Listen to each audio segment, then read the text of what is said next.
حضرت ابو بکر صدیق رضی اللہ تعالیٰ عنہ فرماتے ہیں مجھے ایک بڑا دکھ تھا، میرے بچے بھی مسلمان تھے، پوتے بھی مسلمان تھے، نواسے بھی حضرت صدیق اکبر کے جناب عبداللہ ابن زبیر سے آتی ہوئے نواسے تھے۔ فرماتے ہیں کہ میری ساری نسلیں مسلمان تھی، دل کرتا تھا میرے ابا جی بھی کلمہ پڑھ گئے۔ ان کا نام تھا ابو قحافہ، وہ کلمہ نہیں پڑھتے تھے اور آنکھوں سے نابینا تھے، اور باپ ہی ہوتا ہے نا۔ جس دن حضرت ابو بکر صدیق رضی اللہ تعالیٰ عنہ ہجرت کے وقت آئے ہیں نا، تو کہتے ہیں گھر کے اندر ایک چھوٹا سا گڑھا بنایا ہوا تھا، ٹویا، اس میں اشرفیاں دینار رکھتے تھے اور اوپر میں کوئی موٹا کپڑا ڈال دیتا تھا۔ فرماتے ہیں جس دن میں نکلنے لگا تو میرے پاس بہت زیادہ پیسے تھے، میں نے سارے نکال لیے اور چھوٹے چھوٹے روڑے ڈال دیے، اوپر میں نے اسی طرح بوریا ڈال دیا، اور جناب اسماء سے کہا کہ ابا جی نے پوچھا نا کہ ابو بکر سارے پیسے تو نہیں لے گیا؟ دادے پوتیوں کے بھی بڑے سگے ہوتے ہیں نا، پوتریاں بھی کچھ چھڑے آ کے سارے لے گیا، پوچھا نا سارے تو نہیں لے گیا؟ تو تم چپ رہنا، وہ خود اٹھ کے جائیں گے نا تو اوپر ہاتھ لگائیں گے تو ان کو احساس ہوگا پیسے ادھر ہی ہے۔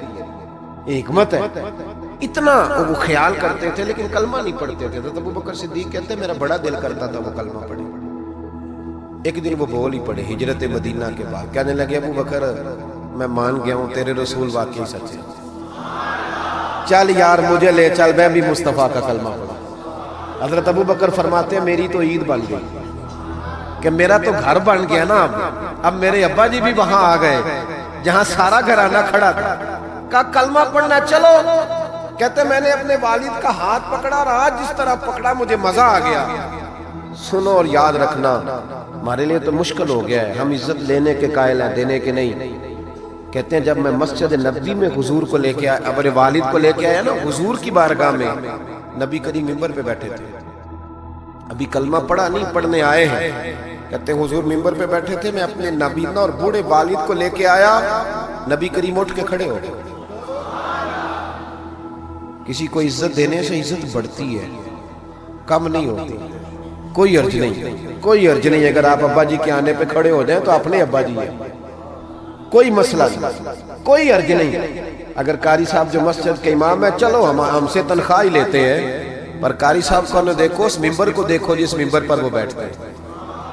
کوئی مسئلہ نہیں بھائی، ٹھیک ہے تو چودھری صحیح، ہم تو قاری صاحب کو سوٹ بھی 27ویں کو دیتے ہیں، کیوں بھلا 27ویں تے دیندے ہو نا اتنے بھی، اس واسطے کہ کدے سواں کے پا نہ لین، کیونکہ 27ویں تو بعد درزی پڑھتا ہی کوئی نہیں، تو کہتے ہیں ساڑھے نال دا پا لیا تو نال رل جائے گا، اس کو وہ والا نہیں دینا، 27ویں پہ دیتے۔ کس بات کا ذکر کیا جائے؟ عزیز دوست یاد رکھ اور سمجھ۔ اور اب تو پیروں سے بڑا شکوہ ہے، بہت سارے پیر بھی کہتے ہیں مولویاں کول کی ہے، میں کہ خدا دے بندہ جڑا مولوی ہوندا ہے او دے کول ہی تو سارا کچھ ہوندا ہے۔ انما یخشى اللہ من عبادہ العلماء، اللہ کریم فرما رہا ہے کہ جو میرے عالم بندوں میں سے عالم ہے وہ اللہ سے ڈرتے ہیں۔ تو کس قسم کی بات کر رہا ہے؟ بہرحال یہ عنوان نہیں، ورنہ اس پہ بات کرتا۔ نبی کریم اٹھ کے کھڑے ہوئے تو حضرت صدیق اکبر عرض کرنے لگے یا رسول اللہ میرے والد کلمہ پڑھنے آئے، یہ لفظ ساری زندگی یاد رکھنا، بھولنا نہ۔ عرض کی حضور ابا جی کلمہ پڑھنے آئے، توجہ ہے میری بات پر، کلمہ پڑھنے آئے ہیں۔ پتہ ہے میرے محبوب نے کیا فرمایا؟ نبی کریم فرمانے لگے ابو بکر یہ بوڑھے بھی تھے، نابینا بھی تھے، بیمار بھی تھے، اگر ان کا ارادہ بن گیا تھا تو مجھے بتاتے، میں گھر آ کے انہیں کلمہ پڑھا دیتا۔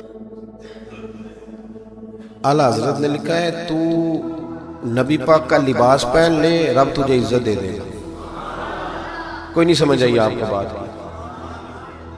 اے کئی منڈے پینٹ کوٹ پا کے ساڑھ سے رو پاندے کہنے قاری صاحب تسی پڑھے کنا ہو؟ تو عالم اگر بتائے نا کہ میں درس نظامی کیا، کہنے نہیں وہ تو ٹھیک ہے، پڑھے کنا ہو؟ کمال موقع ہی پہ درس نظامی کیا عالم سے پڑھے کنا ہو؟ تیری نظر بی اے پڑھے ہی بندہ پڑھیا ہوندہ ہے، پاہمیں وہ 6 والی سیپلیاں دے کے پاس ہویا ہوگا۔ کیا تماشا ہے؟ اس تماشے سے باہر آ نبی پاک صلی اللہ علیہ وسلم۔ ادھر دیکھو میری طرف، میں تو شکوہ کرتا ہوں کئی دفعہ اپنے نعت خانوں سے بھی اور نقیب سے بھی اور قاری صاحب سے، میں کہتا ہوں ساری عزت نبی پاک کے نام پہ، اور تم کہہ رہا ہے چھوٹی داڑھی میں سونا لگوں گا۔ میں کل حدیث پڑھ رہا تھا بخاری سے، حضرت ابو معمر رضی اللہ تعالیٰ عنہ نے حضرت خبیب سے پوچھا کہ نبی پاک زور اور عصر کی نمازوں میں قرات کرتے تھے؟ ادھر دیکھو میری طرف، زور اور عصر میں قرات کرتے تھے؟ حضرت خبیب کہنے لگے کرتے تھے۔ کہا آپ کو کیسے پتہ ہے؟ کہنے لگے جب میں نماز پڑھتا تھا تو حضور کو چھپ چھپ کے دیکھا کرتا تھا۔ اور اگلے لفظ سنو، کہنے لگے زور اور اثر میں نے حضور کی داڑھی کو ہلتے دیکھا ہے. نبی پاک کی داڑھی کو چھوٹی ہوئے تو ہل دیئے، یہ پوری ہوئے بوٹتے تاں ہی ہل دیئے. چھوٹی داڑھی ہلتی ہوئی نظر، وہ تو تھوڑی ہلتی ہے، داڑھی نہیں ہلتی. تو داڑھی جو سرکار کا طریقہ ہے اس کے مطابق رکھیں، اپنی مرضی کی نہ رکھیں. نبی